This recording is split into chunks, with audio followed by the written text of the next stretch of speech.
Hello everyone, and welcome to our 7th video discussing the Inferno. So just a brief reminder, last time we left off with that middle section in Canto number 3, and we talked about Dante and Virgil finally meeting this old ferryman named Acheron, and we talked about Acheron in terms of his terrifying nature, but also about the river Acheron, this setting of this canto in the Inferno. So we're going to continue with those last set of verses for Canto 3. We'll finish that up in this video before getting a preview of our next circle of hell. So just a brief reminder then, we're focusing on further descriptions that we get of Acheron, this old ferryman, and additionally, what sort of descriptions do we get about the river Acheron? And just a brief note for clarification, because I've gotten a few questions on this. Dante and Virgil are now in hell. So in Canto number 1, they were in the dark woods, which is outside of hell. And then we began in Canto number 3 in this anti-inferno, this chamber, right?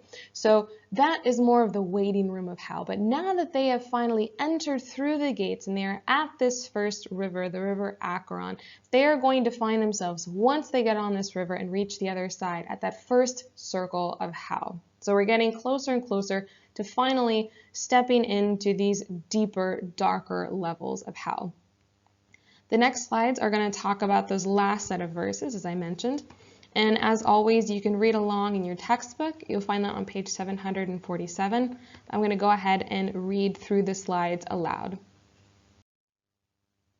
As leaves in quick succession sail down in autumn until the bough beholds its entire store fallen to earth, so Adam's evil seed swoop from the bank when each is called, as sure as a trained falcon, to cross to the other side of the dark water. And before one throng can land on the far shore, on this side new souls crowd. My son, said the gentle master, here are joined the souls of all who die in the wrath of God, from every country, all of them eager to find their way across the water. For the goad of divine justice spurs them so. Their fear is transmuted to desire. Souls who are good never pass this way. Therefore, if you hear Acheron complaining at your presence, consider what that means. Then, the earth of that grim shore began to shake. So violently, I shudder and sweat recalling it now. A wind burst up from the tear-soaked ground to erupt red light and batter my senses. And so I fell, as though seized by sleep. Let's go ahead and start in on our analysis then. And the first thing we should see is this simile that Dante is using to help us clearly understand exactly how many souls are waiting here at this shore. Right? So again, he's using not only simile, but then by extension imagery to help us imagine for ourselves the population that he sees before him. And this is the simile that he uses. He's saying just as leaves fall quickly to the ground in autumn, so you can imagine as the weather begins to change here from spring into fall and how the trees become bare, he's saying that so is the case with Adam's evil seed, and here meaning all of those who are human who have brought upon themselves the wrath of God. And he's saying that so many of them are at this bank waiting for the chance to finally go into hell. As sure as a trained falcon, this is the second simile that we're going to see here. Again, a simile being a comparison using either like or as. And here Dante is explaining that not only are they here in great number, but they're eagerly awaiting their chance, and they're someone who is waiting in a sense that just as a trained animal knows where they have to go, what they have to do, these evil souls also somehow understand that they are meant to cross this river. And we're going to see later in these verses that they even feel urged on by divine justice, urged on by God to do so. So again, needing to understand from these two examples of simile, how many people populate hell and their eagerness to finally meet their place of punishment, which is something rather odd, right? Because when we're being punished for something that we've done, we don't necessarily look forward to it. But these souls do, and we're going to figure out why that is. The next thing we see is again this description of what is waiting for these people on the other side.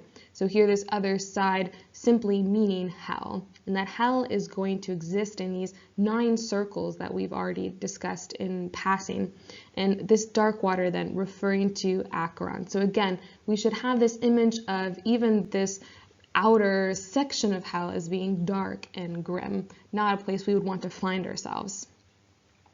But Dante then makes an interesting note. So just as people are eagerly swooping into this boat to be chartered to the other side, as many as are leaving, new souls are appearing. So we have this image of this revolving door, and so as soon as the shore begins to clear, it's repopulated again. And this is just for us to understand how many souls are passing through hell. So it's not a small number that's being described here. Right?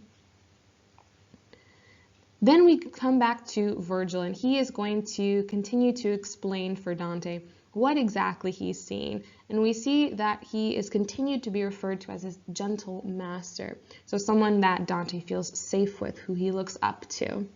And Virgil is going to tell Dante, and again, by extension, us as the audience, that all of these people on the shore of the river Acheron are there because they've died in the wrath of God, simply meaning that they have not died as believers.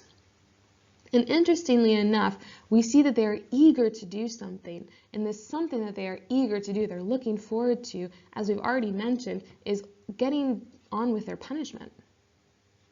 So again, we finally see that Virgil answers this question that Dante felt shame for asking in our previous discussion. I remember he puts his head down and he's afraid that he's displeased Virgil, but Virgil has now come back and answered Dante, so we've come full circle. Jumping then to our worksheet, we notice we don't have any further description of Charon, but we do have a description of the river Acheron. So it's continually busy, right? We see the use of simile to help us understand that many souls populate hell. By extension, then understanding that many people who die will end up there. Yeah? Not a very comforting thought from Dante.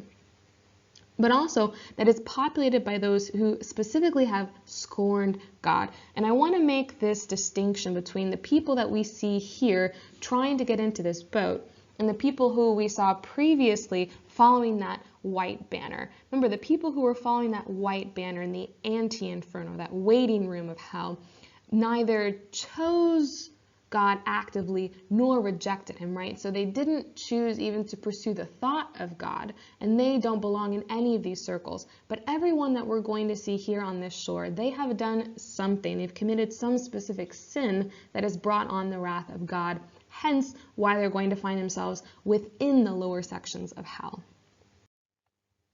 Then we're going to finish up with our last set of verses for Canto 3. And we begin to answer this question of why are these souls so determined to finally reach hell, to reach their punishment. And we see that it's divine justice that spurs them on, meaning that the justice of God, his desire to right things that are wrong and to give punishment when people have done something wrong, drives them to want to get their punishment, right? It even says that it transmutes their fear to desire, meaning it changes the fear that they have of hell into this desire to, in a sense, begin their punishment.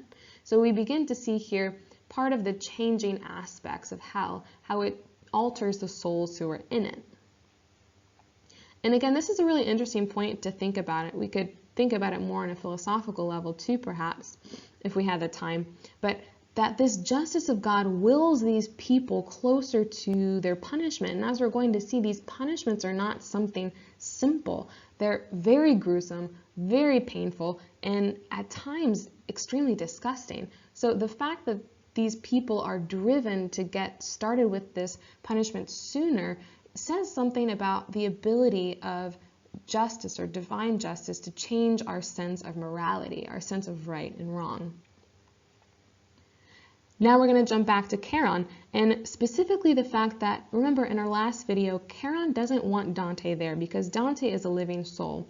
But additionally, we can think of why else Charon might complain that Dante is in hell. And the first thing that we should think of is the fact that maybe it's because Dante doesn't belong there, not simply because he's human, but because there's hope and he can be good again. So again, a reference to the fact that we call this a divine comedy, meaning that it's going to end on a happy note. Even from the beginning of Dante's descent into hell, we begin to see that there is hope for his goodness, for him to become a righteous person. Then we see the very nature of hell beginning to change in a physical sense. So the ground begins to shake, there's this violent earthquake, so much so that even as Dante recalls it now, and remember we're talking about Dante as the poet looking back in time to tell this story, it makes him shudder and sweat. So just the very memory of this moment is enough to strike him and paralyze him with fear. And again, another reference to the very nature or the physical environment of hell. Not only is the river described as this grim or dismal shore, but the very ground is soaked with tears. And again, remember, they haven't even gotten to their actual punishments yet, and already the ground they walk on is made damp or soaked with their tears. So we understand this is not a happy place to be. And this is going to impact Dante physically. And we see that as he witnesses this earthquake, right? He falls as though seized by sleep, he says, and here we note that Dante faints. So this is going to be so overwhelming to him, everything that he has learned, that it is going to cause him to lose his senses entirely. And this is important because we need to question, why does Dante faint? Is it simply because he's a living soul and this is all too much for him to take? It's something only the dead can tolerate? Or perhaps is it that fear creeping back up into Dante, this fear that Virgil has warned him you need to leave behind?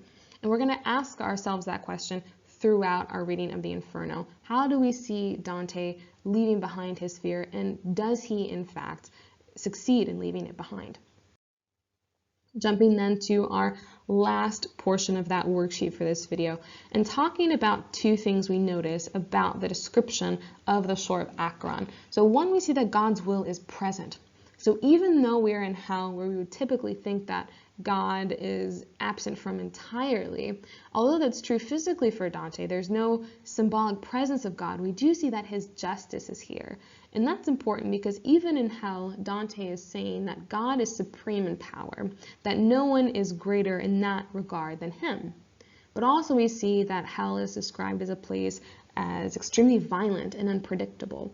These earthquakes erupt seemingly out of nowhere, and these are going to be so terrifying it causes Dante to faint.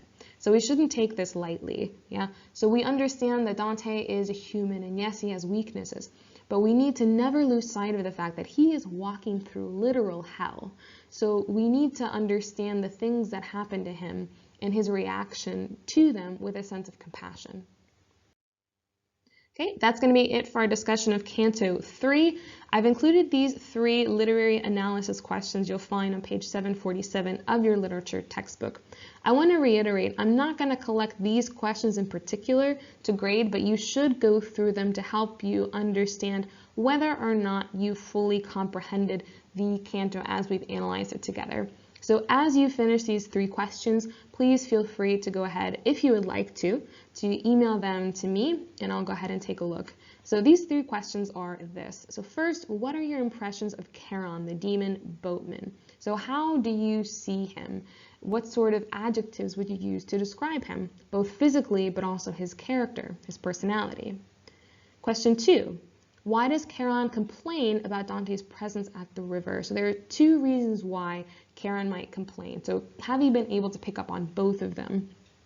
And then finally, in lines 93 to 96, the souls at the river are compared to leaves falling from a tree. Why is this simile effective? So why is this a good simile to use to help us understand the vast number of souls who find themselves entering into hell? Okay, that's it for video number 7. Quick preview for video number 8. We're going to go ahead and begin with canto number 5. And canto 5 is going to begin not in circle 1 of hell, but in circle 2. So we're passing over that first circle, the circle for those in limbo, where Virgil resides, and we're jumping straight to circle 2, which is for those who have committed the sin of lust in life. So please make sure you go follow the link that's posted on Lesson to Google Drive. You'll find a video worksheet for video number 8. You You can download that and have it handy as you begin to watch the next video. Thanks for tuning in, and see you next time.